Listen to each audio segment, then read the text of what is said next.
Let's talk about something that's going to completely change how you think about sales. And it all kicks off with a super simple brain teaser. And trust me, by the end of this, you're going to see why the best sales pitch has nothing to do with convincing people and everything to do with how their brain is actually wired. All right, you ready?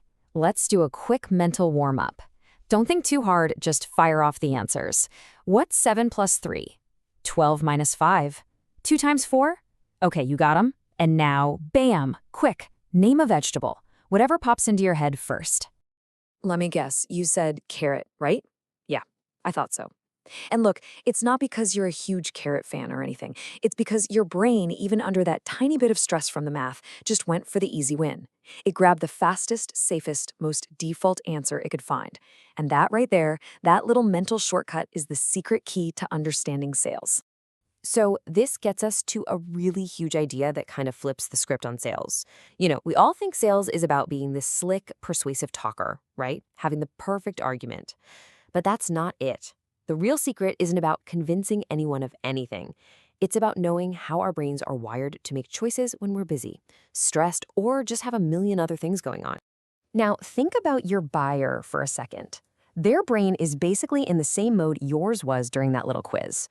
They're not sitting there calmly with a spreadsheet weighing every pro and con. No way. They are overloaded and they are desperately looking for a shortcut. They're reaching for their version of a carrot. And your job? Your job is to be that carrot. Okay, so let's get into the why behind all of this. Why in the world does our brain do that? Why carrot? Because if you can understand this, you'll understand your customer on a whole new level. So, whenever your brain has to work even a little bit harder, it takes these three shortcuts.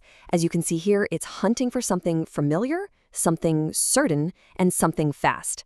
Carrot is just the perfect example of this. Everybody knows it, there's no doubt it's a vegetable, and the word just pops out. It checks all the boxes, boom, boom, boom. And this is precisely what happens in a sales situation. Buyers, as you can see, almost never choose the most innovative, complex, feature-packed thing. Nope.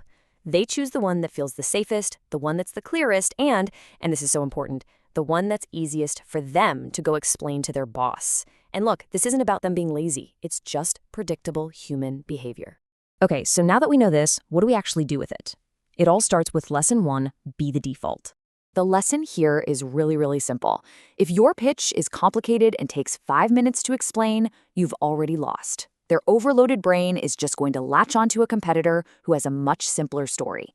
So your offering has to be crystal clear, super easy for them to repeat, and just create zero friction in their brain. I love this quote because it just nails it. When someone asks your customer, hey, why did you go with them? The answer needs to pop out of their mouth as easily and as automatically as the word carrot popped into your head. That's the goal. That's the whole game. But, being simple is only part of the puzzle. Lesson 2 is all about reducing risk. You have to make choosing you feel like the safest, most obvious bet they could possibly make. So, how do you do that? How do you make your solution feel like a safe harbor in a storm? Well, you need absolute clarity on these 3 things: the outcomes they'll get, the use cases they can imagine, and the proof that you can deliver. You want your value to be so obvious that it feels unquestionable. Like, nobody's going to debate whether a carrot is a vegetable, right? It just is. That's the level of certainty you're aiming for. And this right here, this is a huge insight into your buyer's mind. Think about it, especially in a B2B setting. People are not trying to win a Nobel Prize. They're trying not to get fired. They get rewarded for making solid, safe choices, not for taking some wild, creative risk that could blow up in their face. So if you make them feel like they're sticking their neck out, they're gone. All right, this brings us to our third, and honestly, maybe the most powerful lesson of all, and that is, you have to control the frame of the conversation right from the get-go.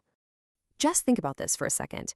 The very first thought someone has about something, it becomes the anchor for everything else they hear. So if their first impression of you is complicated or expensive or risky, guess what? You're going to spend the entire rest of the conversation just trying to dig yourself out of that hole. So how do you take control of that first impression? It's simple. You stop talking about yourself. You stop leading with a bunch of features and technical specs. Instead, you lead with the outcome. What gets better for them? What becomes easier? What specific risk vanishes because of you? That's how you anchor the conversation on your terms. All right, let's wrap all this up into one super practical, actionable takeaway. It really just boils down to changing one simple question you ask yourself before you ever talk to a customer. And this slide right here, this is the whole thing in a nutshell. We need to stop asking the old question, which is all about us. How do I explain all the cool stuff we do? And we need to start asking the new question, which is all about them. When I'm not in the room and they're talking to their boss, what is the one simple sentence I want them to say? And that question, that becomes your ultimate test. If the answer you come up with is kind of rambling or confusing or not very confident, well, then you know your message isn't there yet. It hasn't reached that simple, automatic carrot level. You got to go back and simplify. So at the end of the day, it all comes back to this one idea. Amazing sales isn't about having the slickest pitch or forcing someone's hand. It's about making the right choice feel completely effortless, totally obvious. Because in this crazy, busy world, you don't have to be the absolute best solution in every single category. You just have to be the simplest, safest, easiest choice to make and defend. You just have to be the carrot.